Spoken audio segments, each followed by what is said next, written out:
Before we start this episode, I need to be clear about one thing. When I say UAP, I don't mean aliens. UAP stands for Unidentified Aerial Phenomena. It's not an answer, it's a question mark. The U.S. Department of Defense started using UAP instead of UFO because the word UFO has been polluted by pop culture. People hear it and immediately think of flying saucers, aliens, abductions. But UAP is more precise. It means we observed something in the sky, but we don't know what it is yet.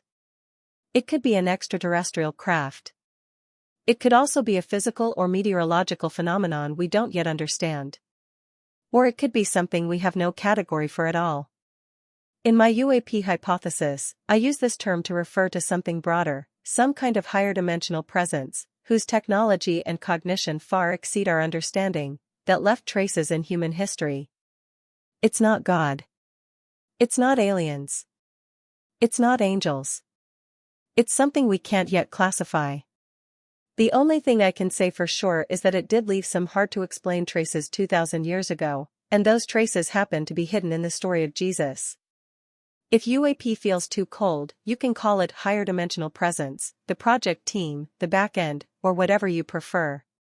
What matters is that we're talking about the same thing. Something intervened in human affairs 2,000 years ago, then withdrew, leaving behind a mess we're still trying to make sense of. That's the first premise of the UAP hypothesis.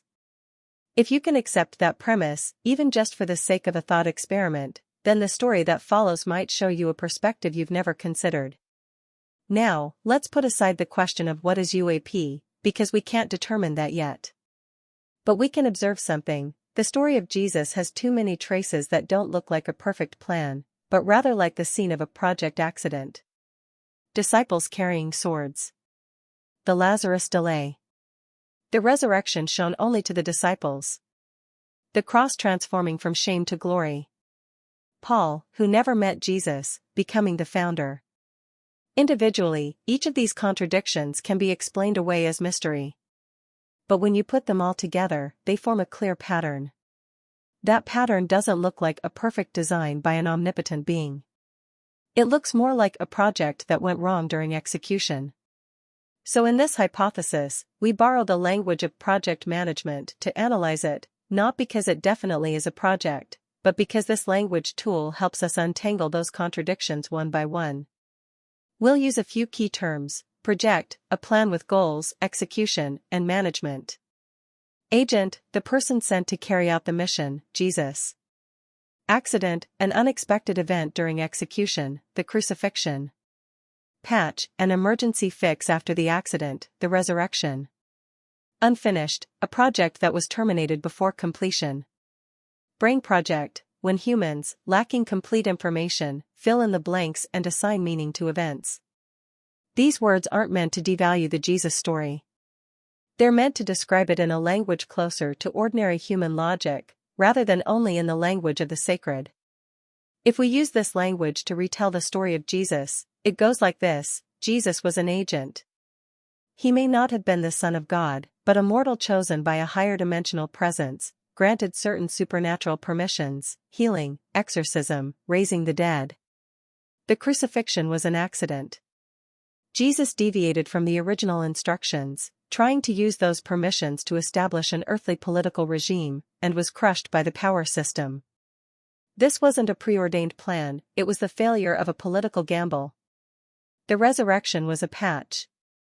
After the project collapsed, the higher dimensional presence used some kind of technology to revive Jesus, but showed it only to the disciples, not publicly.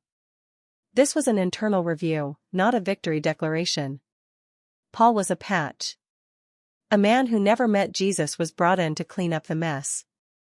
He didn't know he was cleaning up a mess, he thought he was starting something new. He reinterpreted the cross as atonement, the resurrection as victory over death, and the project's failure as a salvation plan. And the Christianity we know today is largely Paul's brain-projected version, not Jesus' original version. This framework is not an answer. It's a possible interpretation. Its value lies not in being correct, but in its ability to piece together all those scattered contradictions into a coherent picture. In the upcoming episodes, we'll break down each contradiction one by one, the disciples carrying swords, the Lazarus delay, the silence of the cross, the 40-day gap after the resurrection, using this framework to explore the possible logic behind them. I invite you to keep watching. Not to prove anything, but to think. In the next episode, we'll start with a specific question: why couldn't the crucifixion have been a plan? If this line of thinking interests you, feel free to subscribe.